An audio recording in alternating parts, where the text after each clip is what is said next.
प्रभात बच्चों, आज हम कविता तोप का अध्ययन करेंगे। इस कविता के रचयिता हैं वीरेन डंगवाल। आइए शुरू करते हैं कविता। कंपनी बाग के मुहाने पर धर रखी गई है यह 1857 की तोप। इसकी होती है बड़ी संभाल, विरासत में मिले कंपनी बाग की तरह। साल में चमकाई जाती है 2 बार। कंपनी बाग ईस्ट इंडिया कंपनी द्वारा बनाए गए बाग, उन्हें कहा जाता है कंपनी बाग के मुहाने मुख्य द्वार पर, प्रवेश द्वार पर धर रखी गई है 1857 की तोप। यहाँ पर कवि ने बड़ी ही सुंदरता के साथ शब्दों का प्रयोग किया गया।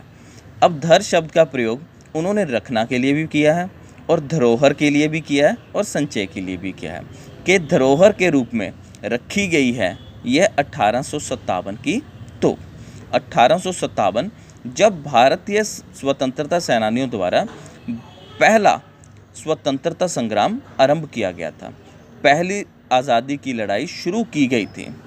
उस समय जो अंग्रेज सरकार द्वारा भारतीय स्वतंत्रता सेनानियों को मारने के लिए प्रयोग की गई थी तोप, उस तोप को अब कंपनी बाग के मुख्य द्वार पर रखा गया है। इसकी बड़ी होती है संभाल, इसको बहुत संभाल के रखा जाता है। जैसे विरासत में मिले कंपनी बाग की संभाल की जाती है, उसी प्रकार से इस तोप की भी संभाल की जाती है। साल में चमकाई जाती है 2 बार। इस तोप को साल में 2 बार चमकाया भी जाता है। वो 2 अवसर कौन से हैं? एक भारत का स्वतंत्रता दिवस और एक गणतंत्रता दिवस, 15 अगस्त और 26 जनवरी।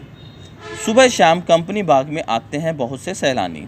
सुबह शाम यहाँ पर बहुत से सैलानी आते हैं। सैलानी मतलब पर्यटक टूरिस्ट जो है इसको देखने के लिए यहाँ पे आते हैं कंपनी बाग में। उन्हें बताती है ये तोप अपने बारे में क्या जानकारी देती है कि मैं बड़ी बेरहम, निर्दय, उड़ा दिए थे मैंने अच्छे अच्छे सूरमाओं के धज्जे अपने ज़माने में। कि जब वह तोप चलती थी, वो तोप बताती है अपने विषय में कि जब वो चलती थी उस समय मैंने भारतीय शूरवीरों, सूरमाओं जो देश की आज़ादी के लिए लड़ रहे थे, उनके चीथड़े कर दिए थे, उनको मार गिराया था। तो अब तो बहरहाल, परंतु अब वर्तमान समय में छोटे लड़कों की घुड़सवारी से अगर ये फारिग मतलब खाली, अगर कभी मान लो बच्चे इसके ऊपर नहीं बैठे हैं, क्या होता है वहाँ पे जब बच्चे आते हैं अपने माता पिता अभिभावकों के साथ, तो वो उस तोप के ऊपर चढ़ जाते हैं। ऐसा लगता है जैसे मानो वो घुड़सवारी कर रहे हों। और जब वो कभी खाली होती है तो उसके ऊपर बैठकर चिड़िया ही अक्सर करती हैं गपशप। कभी कभी शैतानी में वे इसके भीतर भी घुस जाती हैं, खासकर गोरे। तो उसके ऊपर चिड़िया आकर बैठ जाती हैं और चिड़ियाँ जो हैं वो आपस में बातचीत करती हैं, गपशप करती हैं। और कुछ तो इतनी शैतान होती हैं कि उसके मुख में भी प्रवेश कर जाती हैं, खासकर गोरे नाम के पक्षी।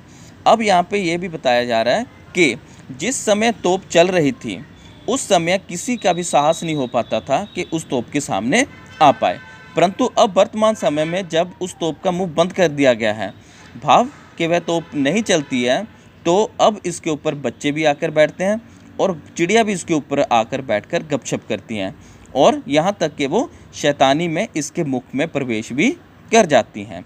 वे बताती हैं कि दरअसल कितनी ही बड़ी हो तोप, एक दिन तो होना ही है उसका मुंह बंद। और ये बताती है कि कितनी ही बड़ी तोप क्यों ना हो, एक ना एक दिन उसका मुंह अवश्य बंद होना ही होना है। इस कविता के माध्यम से कवि हमें यह भी बताना चाहते हैं कि ईस्ट इंडिया कंपनी जो भारत में व्यापार करने के मकसद से आई थी और धीरे धीरे उसने यहाँ पे शासन करना आरंभ कर दिया था। उसके बाद उसने यहाँ पे बहुत से कंपनी बागों का निर्माण किया और साथ ही तोपों का भी निर्माण किया था। उन्हीं तोपों के माध्यम से उसने भारत की आज़ादी के लिए लड़ रहे जो वीर थे, सूरमा थे, उन सबको मार गिराया था।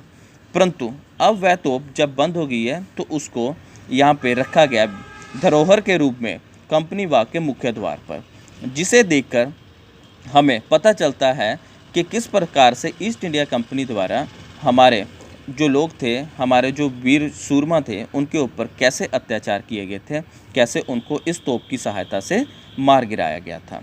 और साथ ही हमें इस बात का भी ध्यान रखना है कि भविष्य में ऐसी कोई भी कंपनी हमारे देश में आने ना पाए कि जिसका उद्देश्य कहना कुछ हो और करना कुछ हो, कि वो यहाँ पे व्यापार करने के मकसद से आए और शासन करने की इरादा रखें। तो आशा करता हूँ आपको यह कविता समझ आ गई होगी। धन्यवाद।